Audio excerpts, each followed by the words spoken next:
Elton John and Rod Stewart have kept up one of the longest-running fallouts in show business. Despite the veteran rockers having known each other for over 50 years, they have been locked in a feud that's morphed from childish pranks to full-blown character assassinations.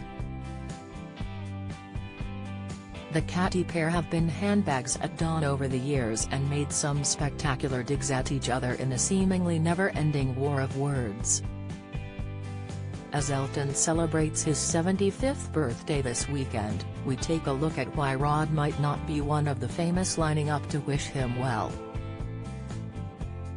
After launching music careers in the swinging 60s, Elton and Rod went from chart rivals to pals before amusing fans with a series of escalating pranks. Rod said he looked on Elton as a fierce enemy but described their jibes as starting out at a playful level before things really turned sour. When Rod held his Blondes Have More Fun tour in the 1970s, Elton made sure billboards were plastered on the opposite side of the street that read, "But brunettes make more money."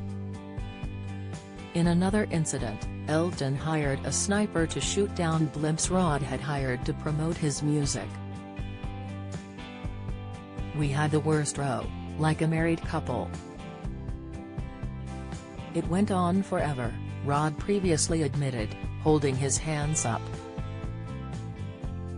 In the paperback version of his 2019 autobiography Me, Elton dedicates an entire chapter to his dislike of Rod, and there are some incredible digs at him along the way. Elton told readers their disdain for one another reached boiling point when Rod slated him during a TV appearance. The crooner described Elton's 300-date farewell Yellow Brick Road retirement tour as dishonest and stunk of selling tickets. Rod added that he would never dream of announcing his retirement from music so publicly, as it was not very rock and roll. The public dig left Elton reeling for months, and he exacted his revenge sometime later in his no-holds-barred autobiography. Putting pen to paper, he recoiled, "I certainly didn't feel like I needed a lecture on the feral spirit of rock and roll from someone who'd spent most of the last decade crooning his way through the great American songbook and Have Yourself a Merry Little Christmas." And he didn't stop there. "He was accusing me of being dishonest about one of the biggest decisions of my life," fumed the hitmaker.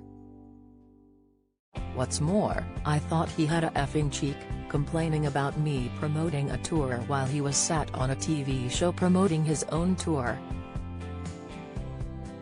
When the book came out, Rod made an apology.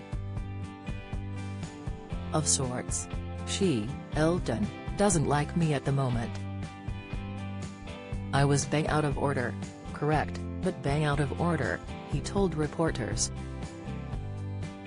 Rod blamed his loose tongue on TV producers plying him with 2 booze before the show.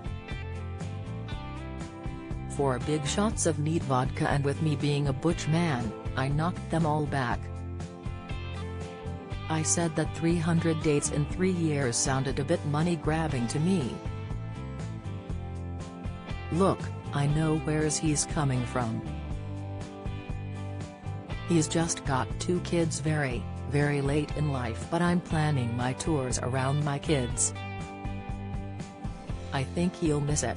I can't wait for the next show." Rod made a plea for peace by inviting Elton's young sons to play football on his personal pitch, an olive branch the Rocket Man singer flatly declined. In November 2020, a small thaw began to show in Elton's grudge as he said he hoped to put an end to the disagreement with his old pal in time for Christmas. He promised to send Rod a card and give him a big hug, but later admitted, "In the end I just sent an email to his assistant. It said, I wanted to be PD at first, but we've known each other for so long it's water under the bridge. Who cares? Good luck with your new album." Any hopes for a face-to-face chat were swiftly dissolved when Rod retorted that he would now only speak to Elton in interviews. I put something out there and it will be in the evening papers and he'll say something in our morning papers. That is how we fight our battles," he explained. Elton said he did try to speak to Rod personally to smooth things over but received a message from Rod's manager that he was on constant vocal rest between his shows and unable to talk. That seemed fair enough, until I noticed his complete vocal rest didn't preclude him going on more chat shows and radio programs calling me money-grabbing and slagging off my film, Rocket Man, fumed Elton. He was happy enough chatting away on Loose Women, he just didn't want to speak to me. I haven't heard from him since. It just seems really strange and sad, not least because it's deprived me of the opportunity to point out how much better my tour's selling. In another glimmer of hope of the two pals reuniting, just before New Year 2021, Rod was asked what he would say to Elton as he appeared on a US chat show. "Love you baby," Rod replied. "Just good luck and I am so bloody annoyed that you have a #1 album." The Maggie May star, 76, told viewers, "I miss him. He just had a hip-hop so I do wish him well. We still love each other."